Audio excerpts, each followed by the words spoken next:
Cool. Talking about can't wait. Let's quickly post this because I'm confused why this guy seems to be confused, right? So let's play these clips. These are courtesy of Stay Grounded, right? Bloody Osiris sat down with this really cool interview platform, actually, that does fashion-based interviews with a lot of people from the quote-unquote urban community, I guess. I've got the name of the actual show. It's actually quite a cool name as well. I quite like it. Yeah, it's called Ghetto Runway Podcast, right? So here it goes. Let's play this one. So this is Bloody Osiris, right? Bloody Osiris says he lost his BMW deal after buying the Virgil Abloh Maybach. So this is, again, I'm just surprised why he's surprised about the situation, but let's play the clip courtesy of Stay Grounded. This is a very interesting clip where Bloody Osiris talks about how he lost his BMW deal because I guess he posted that picture of that Virgil Abloh Maybach that a lot of people bought in commemoration to his death and shit that was launched. Yeah, I worked with BMW before, but I lost that deal though. I don't even know if I can tell this story. I lost the deal because I had the BMW deal. I did the commercial for them and all that. And then I posted the Virgil Maybach. But it's like I wasn't doing it on some like, right. It's my friend that made it, and I brought this, and I'm not doing promo for them. I just was proud of it. I mean, 100% and all that. And shout out my brother and all that. So I did that, and they canceled me, bro. I remember the commercial you did. I seen the joint. Yeah, I was paying. I was loving that. We used to talk. They was about to give me the car for like a year. I was gonna have that in New York. We talk about that. Wow. And it was over, man. I worked with. Can you be surprised, honestly? Is he honestly surprised, or is he just sharing a story? He sounds surprised. He sounds kind of annoyed. I get he's being annoyed with it. I get him being frustrated about it. But can you really be surprised that you signed a deal with BMW to be an influencer, right? To maybe get access to cars, to maybe test drive some cars, get loaned some cars to run around with, maybe get gifted some cars. Maybe you consult with some things in terms of special projects, especially for frees and shit and all this malarkey. Maybe some of your ideas actually make it into production for actual cars that get, you know, shown in fucking showrooms and shit and sold around the world. It's a pretty big deal, you'd imagine, in car sponsorships. Maybe they don't pay a lot, but in terms of the opportunities to go to different parts of the world, maybe take part in F1, maybe get exposed to a different side of marketing and brand endorsements and shit that isn't just fashion stuff. That's quite interesting, right, to get into. You then jeopardize it all by posting your Virgil Abloh Maybach. Like, come on, bro. You should have known that was going to cause an issue. You should have known. And the way Bloody Osiris as well takes his pictures, right? They're quite theatrical. It's certain editorial. He's taking a bunch of pictures. He's probably, you know, stunting there, wearing a great outfit, matching his stuff that he's wearing with the fucking Maybach. So to expect or to be surprised that BMW locked off your deal because of that is pretty insane. In my personal opinion, pretty fucking insane. And here's a post, coach of Stay Grounded, that shows when Bloody Osiris was linked up with BMW. Boundaries are made to be pushed forward. That's him taking a picture in front of a BM. Just in terms of a nitpick, again, this is me talking as a guy that owns a fucking $100 fixed gear bicycle, right? And barely pays his fucking Oyster cards and shit. And somebody that generally walks everywhere and cycles everywhere. I still think that for some reason, I've never really liked or fallen in love with this new updated grille design of BMW. This grille design where they got these two, you know, hexagonal type of grille things at the front. I think it looks extremely ugly. And I also hate these new grills that they have, these new alloys that they use, right? These new rims, sorry, where I think these rims are designed in a way to keep the drag coefficient down so that if your car is, you know, electric and shit, you can get as much mileage out of it as possible. So the rims are designed in a way to ensure the car is as aerodynamic as possible to reduce drag so you can get enough mileage out of it.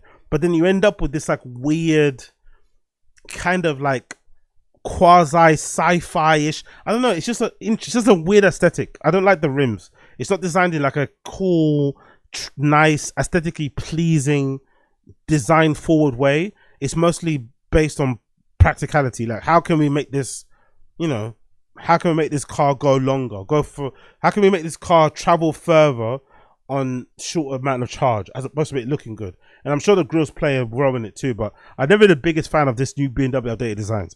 Although I love it, you know, the old school BMW designs, I say late 90s, early 2000s, this new era of them is just a little bit naff for me. regardless, he got the deal. So big up Osiris, he got the deal. I like making people mad, making them criticize me, you know what I'm saying? Because their opinion doesn't matter. It's about what I want to do. I like... That's a full deal, man. What do you expect they're gonna... Of course they're gonna be upset. They probably gave him a pretty nice bag for this too, right? He filmed in a really cool location. He's got this fucking green BMW SUV that he's standing around in. They probably let him style his own fucking outfit. So all looking good. And he still found it a good idea. Or he still thought of it a good idea to pose in front of that Virgil Abloh Maybach, which I'm sure he loved to do because, you know, like I said, Virgil's his friend. And he likely bought that car from his own money. Or with his own money. But still, it's like, come on, brother. The first rule of like brand endorsements is that you don't post stuff about the competing brand. You know what I mean? Like, especially not on the feed. Maybe you could get away with this post on the stories, but you don't post this on the feed, bro. You don't post this on the main feed. Like, maybe leave it on Snapchat or something. Maybe put this on your Twitter that maybe people don't check as much as they do your IG. But you don't be posting these full fits, these full fucking looks, you know, on the main feed when you're linked up with BMW. The car looks fucking brilliant though, to be fair. I'd love to have one of those. It's fucking great. And obviously it's a great way to commemorate the man who passed away. I'm not the biggest fan of this, by the way. There's this badge on the inside of the Virgil Abloh Maybach that says 1 of 150. But all of them say 1 of 150, you know? They all say the same thing. I don't like that. I don't like that they've... I guess technically, you know, you've got one of them, but I don't like that they're not numbered. Like, or if I'm not mistaken, every Virgil Abloh Maybach says 1 of 150. It doesn't actually say what number it is. So you know you've got allegedly they made 150 of them. I don't believe that to be true. You know, these guys always lie about the type of quantities. But I don't like that they're not individually numbered. But still, pretty sick car, man. And obviously the big stack of money there is also a bit of a flex and looks pretty sick as well. Another picture of him as well, stunting in front of the Virgil Abloh Maybach. So, you know, maybe it's worth it. Maybe it's worth it to lose your Virgil deal for this. To lose your BMW deal for this is actually pretty worth it. Maybe it is because the car is pretty sick. I'm not gonna lie. So big up Bloody Osiris. Big up plus Osiris.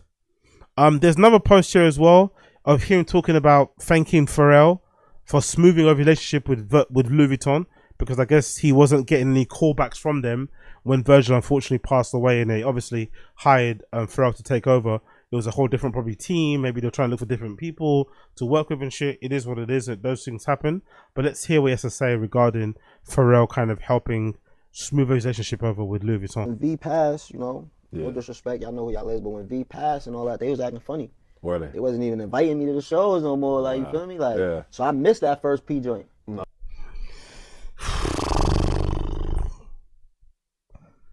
It's interesting, isn't it? Like how this works, because I always thought I was entitled when I was in the scene, right? I always thought I was somewhat entitled when I was in the scene in terms of wanting to get invited or feeling like I was getting left out, or it was like a personal thing that you won't get invited to certain things, especially back when I used to work at the 1948 Nike store. That was the only rule. I think that was probably the only time I was actually like plugged in by default working at the store, because I never really took an active interest, or I never really tried to network and make friends and stuff, which is a real big error of my time back then. Something I kind of regret not doing. I was not really making contacts and kind of working with, because a lot of people that did do that well during that period of time are doing very well now. They're thriving, they're striving, they're kind of, you know, going down that path of doing what they want in that kind of world and shit, and not having to work a regular job and shit, which is obviously the dream. But I realized pretty quickly when I was working there that yes, I was going to get some opportunities based on the fact that I was working quote unquote for Nike, but I had to build on that. I couldn't just like sit there and let them come to me. I couldn't just sit there and expect them to be given to me.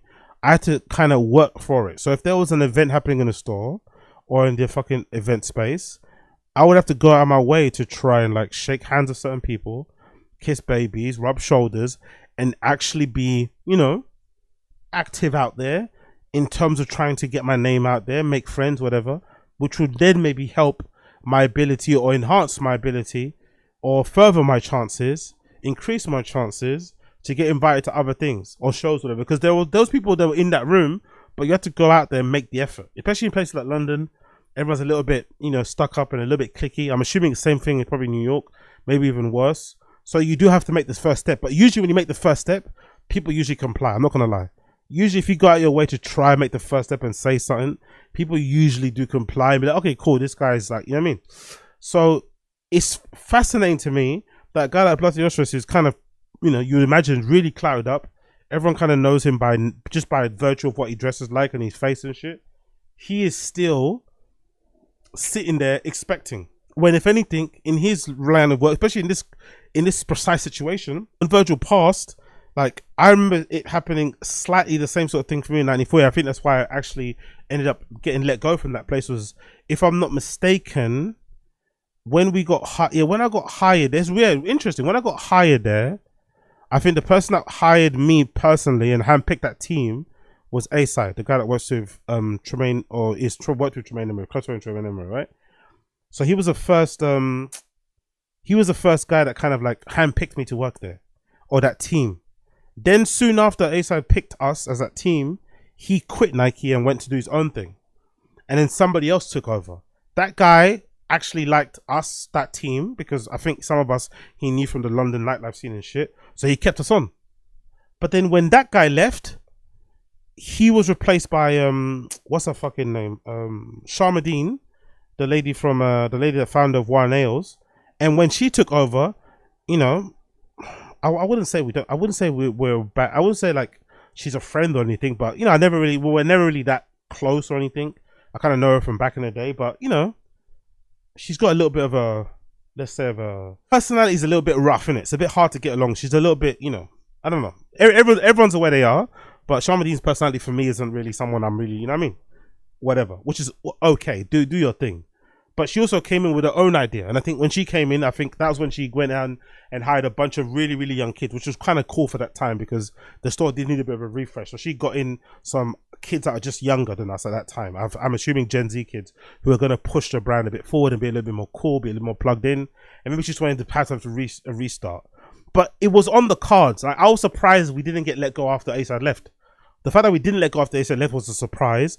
But I was also very cognitive and aware that this is also going to, you know, our end is going to come because these guys are going to want, like what happens, it almost happens in football too.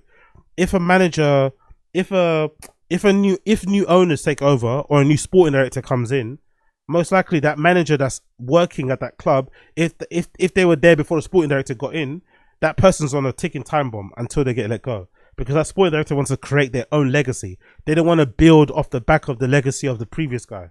They want to get their own person in so that they can write their own legacy, their own history. They can write their name in their history books and it be solely about them. Yeah, I'm the person that was responsible for hiring this manager. Under my leadership and under his leadership of the team, we won XY trophies. We went on this run of run. I mean, you want to do that. So he should have known as soon as Pharrell took over from Virgil, or as soon as Virgil passed, he would have to try to massage his connections. Like he had to just basically start again from zero. He was never going to be that guy like again. Like, you have to start again from zero. Like they don't know you like that. Like they're looking for new people. Pharrell's era's coming. He's going to have his own influence. Like, it's not like, you know, like Pharrell kind of got Tyler the Creator involved more, and other people. I can't really think. I'm actually trying to think who are people that Pharrell kind of rocks with when it comes to Louis Vuitton. I can't really think. I'm not going to lie. I think Virgil's a lot better at kind of picking social media people. Pharrell, maybe he's got more people that are like A-list celebrities and stuff and Hollywood people, entertainment, I'm not really familiar with. But he should have known that it wasn't going to be the same. He should have went and actively reached out to Louis Vuitton and tried to build that bridge, you know? But regardless, he's thanking Pharrell for it. Now, let's go back to the video. Wow. You know what? I hit Pete. Yeah, I missed the first. Some of our guys said the same thing. Yeah, They I was said about to say, we don't want to say yeah, no some of names. our guys So I was said once standing they, outside one of P showing. yeah, That was a part of the original Grammy family. And I'm walking past him and I'm like, hold on. He like, nah, but we love it because it's P is Unc. You know what I'm saying? But I couldn't believe the shit. Like, We gonna support it because it's yeah, Pete anyway. 100%, But it's like, 200%. yeah, they wouldn't even. Yeah, same people I used to talk to, you know, email, correspond with. They ain't even answering. yeah, Yeah, they start. Yeah, so I hit Pete directly. okay. I mean, they'll hit me up. Next time I'm getting called. But yeah, after that it's over. Yes, I exactly. Pete for that. When V Come on, bro. Come on, man. Like, you should have known, man. Like, I don't know. You should have known. This shouldn't have been a surprise. I still think they probably should have went a complete different direction, personally. I think after V pass, you just go in a different direction. Don't try and go down the urban route. If that was me, personally, I wouldn't have tried and done that. I would have tried and go and get somebody completely different to kind of run or push, or kind of lead, Louis Vuitton men's and change up the whole aesthetic behind it and shit. I think the Pharrell 10 years has been pretty poor so far. Apart from that first collection, it's all been pretty forgetful and shit.